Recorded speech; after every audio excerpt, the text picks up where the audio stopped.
ሰላም እንዴት ናችሁ? በዛሬው የፊልም ዳሰሳችን ስታርባክስ የተሰኘውን የካናዳ ኮሜዲ ፊልም እንመለከታለን።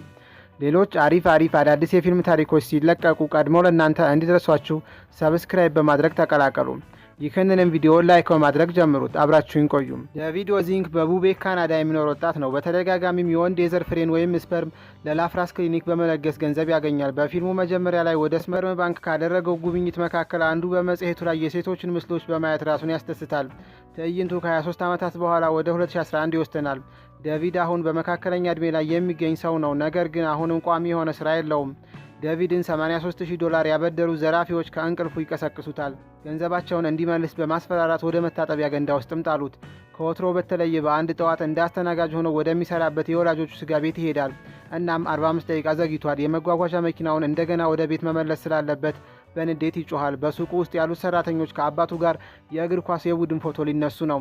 ዴቪድ ከ3 ሳምንታት በፊት ለፎቶ ፕሮግራም ማሊያ እንዲያዘጋጅ ተነግሮት ነበር። ነገር ግን አሁንም አላዘጋጀም። ስራው ቀላል ቢሆንም እንኳ የተነገረውን ነገር ስለማያደርግ ሁሉም ሰው ሰልችቶታል። ከስራ በኋላም ወደ ልብስ መሸጫ መደብር በፍጥነት ይሄዳል። ነገር ግን የሱቁ ባለቤት ሱቁን ወዲያውኑ ይዘጋዋል። በፍጥነት መኪናውን መሃል መንገድ ላይ አቆመው የሱቁን ባለቤት ማሊያውን እንዲሰጠው ተማጸነው። እናም ሰውየው ይህን የሚያደርገው አዝኖለት ነበር። ነገር ግን ዴቪድ በሂደቱ የፓርኪንግ ትኬት አግኝቷል። ከዚያ በኋላ ዕዳውን ለመክፈል ብዙ ባንኮች ጋር በመሄድ ብድር ይጠይቃል። ሆኖም ግን ብድሩን ለማግኘት ምንም ዋስትና የለውም ነበር። ብዙ ችግር ካጋጠመው በኋላም ወደ ቤት ተመልሶ ለስራ ባልደረባው ማሊያውን እንደተቀበለ በስልክ ይነግረዋል። ነገር ግን ሰውየው ዴቪድ ታማኝ እንዳልሆነ ስለሚያውቅ ተጠራጥሮታል። ውጭ ላይም ብዙ የመኪና ማቆሚያ ትኬቶችን ስለተቀበለ የዴቪድ መኪና በትራፊክ ፖሊስ ይወሰዳል።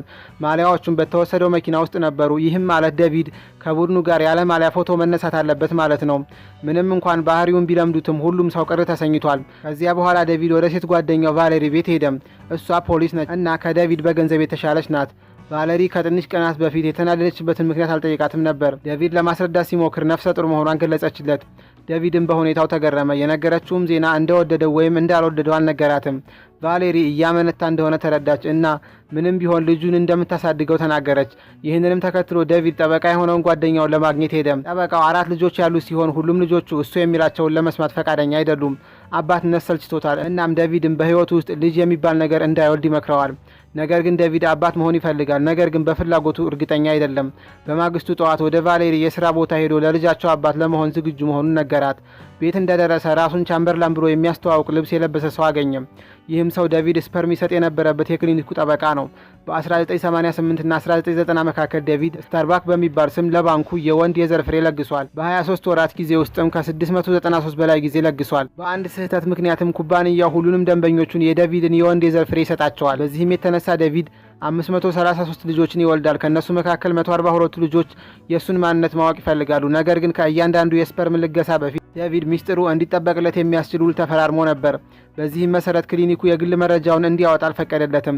ስለዚህም አባታቸውን ለማወቅ የሚፈልጉት እነዚህ 142 ልጆች ስለ ዴቪድ መረጃ እንዲሰጣቸው ክሊኒኩን ክስ አቅርበውበታል። ይህን ነገር የሰማው ዴቪድ በድንጋጤ ወጣ። እናም ስታርባክ አይደለሁም ሲል ደጋግሞ ይናገራል። ከዚያም በኋላ ጠበቃ ጓደኛውን ለማግኘት ሄዶ ስለ ጉዳዩ ነገረው። ጠበቃውን በክሊኒኩ ላይ የክስ መቃወሚያን ለማቅረብ የተወሰነ ገንዘብ እንዲከፈለው ይፈልጋል። ነገር ግን ዴቪድ ይህን ለማድረግ ፈቃደኛ አልሆነም።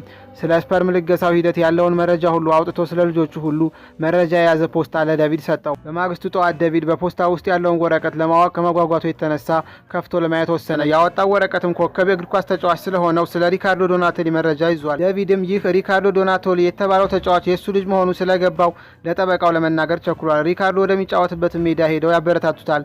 አሁን ዴቪድ ይህ ተጫዋች የእሱ ልጅ መሆኑን ስላወቀ በጣም ይኩራራል። መጀመሪያ ላይ ከልጆቹ ጋር ላለመገናኘት ወስኖ ነበር። ነገር ግን አሁን እነሱን የበለጠ የማወቅ ጉጉት ያድርበታል። በማግስቱ ደግሞ ሌላ ሁለተኛ ወረቀት አውጥቶ በአንድ ሬስቶራንት ውስጥ ስለሚሰራው ኤቲኤን ስለተባለው ልጁ አወቀ። ዴቪድም ወደ ሬስቶራንቱ ሄዶ ልጁን ኤቲኤን ከአንድ ሰው ጋር በስልክ ሲከራከር አገኘው። እናም ኤቲኤን ለቲያትር ውድድር የሚዘጋጅ ጠንካራ የሚባል አርቲስት መሆኑን አወቀ። ዴቪድ ወደ ቲያትር ፕሮግራሙ በሚሄድበት ጊዜ ቦታ እንዲይዝለት ጠየቀው። ኤቲኤንም ዴቪድን ሱቃቸውን ለመዝረፍ ዘዴ የሚፈልግ ሌባ እንደሆነ ያምናል። ነገር ግን ወደ ፕሮግራሙ መሄጃ መኪና እንደሚሰጠው ሲነግረው በሀሳቡ ይስማማል። ከትንሽ ቆይታ በኋላ የሬስቶራንቱ ባለቤት ወደ ቦታው ደረሰ እና ለዴቪድ ኤቲኤን እንደሚያባረው ነገረው። ከሰዓታት በኋላም ኤቲኤን እንዳልተባረረ ነገረው። ዴቪድ በልጁ ህይወት ላይ ለውጥ ማምጣት በመቻሉ ተደስቷል። ማታ ላይ ሶስተኛው ወረቀት አወጣ። እናም ሴት ልጁ ስለሆነችው ጁሊ አወቀ። ፒዛ አቅራቢ በመምሰልም ወደ እሷ ሲሄድ በስልክ የሆነ ሰው ላይ እየጮኸች አገኛት። ቤት ውስጥ እያለም ራሷን በአንድ ክፍል ውስጥ ቆልፋ ከመጠን በላይ መድኃኒት ትወስዳለች። ዴቪድ በፍጥነት ወደ ሆስፒታል ወሰዳት። በማግስቱም ጁሊን ሰዎች አባቷ ነው ብለው ወደሚያስቡበት የማገገሚያ ማዕከል ተላከች። ጁሊ ስለ አባቷ እውነቱን አልተናገረችም። ምክንያቱም ከዛ ቦታ ነጻ እንድትወጣ ዴቪድ የመልቀቂያ ወረቀቶች ላይ እንደ አባቷ ሆኖ እንዲፈርምላት ስለፈለገች ነበር። ዴቪድ ከሐኪሙ ጋር በመመካከር ጁሊ በማገገሚያው እንድትቆይ ማሳመን ሞከረ። ነገር ግን ልጅቷ የምትፈልገውን ስራ በማግኘቷና ማጣት ስለማትፈልግ ከዚህ ስትወጣ የተሻለ እንደምትሆን ቃል ትገባለች። በመጨረሻም ዴቪድ ከዚህ ሊያስወጣት ወሰነ። በማግስቱ ጠዋት ወደ ስራ ቦታዋ ሲሄድ በገባችው ቃል መሰረት ስራዋ እንደጀመረች አየ። ወደ ቤት ሲመለስም ወረቀቶቹን ከልጆቹ መረጃ ጋር በግድግዳው ላይ ይሰካቸውና አንድ በአንድ ሊያገኛቸው ይሄዳል። አንዳንዶቹ ቴክኒሻኖች፣ ሙዚቀኞች፣ የነፍስ አድን ሰራተኞች፣ አስጎብኚዎች ወዘተ ሆነው አድገዋል። ሁሉንም ያገኛቸዋል። እናም ከፈለጉ እነሱን ለመርዳት መስዋዕትነት እንደሚከፍል ይነግራቸዋል። አንድ ቀን ቫሌሪ ወደ ዴቪድ ሱቅ ሄዳ ወደ ሐኪም እንዲሄዱ ጠየቀችው። ከሐኪሙ ቀጠሮ በኋላ ወደ መናፈሻ ቦታ ሄደው ልጆች ሲጫወቱ ይመለከታሉ። ቫሌሪ እርግዝናን ትፈራለች። እናም እሷ እናት ለመሆን ዝግጁ እንዳልሆነች ታስባለች። ዴቪድ ግን በበኩሉ ምርጥ አባት እንደሚሆን ቃል ገብቷል። እናም ያጽናናታል። ማግስቱ ከልጆቹ መካከል ራፋኤል የሚባለው ልጅ አካል ጉዳተኛ መሆኑን አወቀ። ወደ አካል ጉዳተኞች ቤት ሄዶ በፍርሃት ከልጁ ጋር ይነጋገራል። ራፋኤል አንድ ሰው በአቅራቢያ እንዳለ ተረድቷል። ነገር ግን በአካል ጉዳቱ ምክንያት መናገር ወይም ምላሽ መስጠት አልቻለም። ምንም እንኳን ልጁ መልስ መስጠት ባይችልም ዴቪድ ግን ቀኑን ሙሉ ሲያነጋግረው ይውላል። በምሳ ሰዓትም ራፋኤልን ይመግባል። በማግስቱም ዴቪድ ሌላውን ልጁን እየፈለገ እያለ በስታርባክ ምክንያት የተወለዱት ሁሉም የእሱ ልጆች ባዘጋጁት ፕሮግራም ላይ ሳያስበው ይገኛል። ዘሩን ሁሉ በአንድ ቦታ ማየቱ ዴቪድን ስላስጨነቀው ያለ ፍላጎቱ ይቆማል። በድንገት ማይክሮፎን ተሰጥቶት እንዲናገር ይጠየቃል። ዴቪድ እንደሚወዳቸው ነግሯቸው ሁሉም ወንድምና እህትማማቾች መሆናቸውን የሚገልጽ ልባዊ ንግግር ተናገረ። ፕሮግራሙ በኋላ ጁሊያንን፣ ኢቲኤንን እንዲሁም እሱ የረዳቸውን ሌሎች ልጆች አገኛቸው። ማንነቱን ለመደበቅም የራፋኤል አሳዳጊ አባት መስሏል።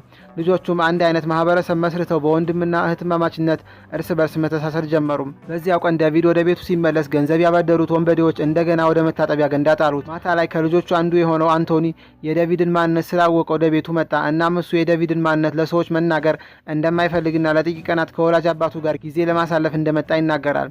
ዴቪድን በቤት እንዲቆይ ለማድረግ ተስማማ። ዴቪድና ቫላሪ በዛው ቀን ለእራት ወደ ወላጆቹ ቤት ይሄዳሉ።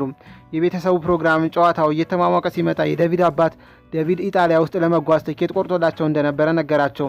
ዴቪድ በዛን ጊዜ ወላጆቹ የጫጉላ ሽርሽር ለመሄድ አቅም ስላልነበራቸው በፊት ጊዜ በድብቅ ለክሊኒኩ በለገሰው ስፐርም የተከፈለውን ገንዘብ በመጠቀም ነበር የጉዞ ትኬት ለወላጆቹ የገዛላቸው። ገንዘቡን ከየት እንዳመጣው ማንም ባያውቅም ለወላጆቹ አሳቢ መሆኑን ያደንቃሉ። ቫለሪ ለቤተሰቡ ያደረገውን ይህንን ነገር ካወቀች በኋላ ለዴቪድ ያላት እይታ ተቀይሯል።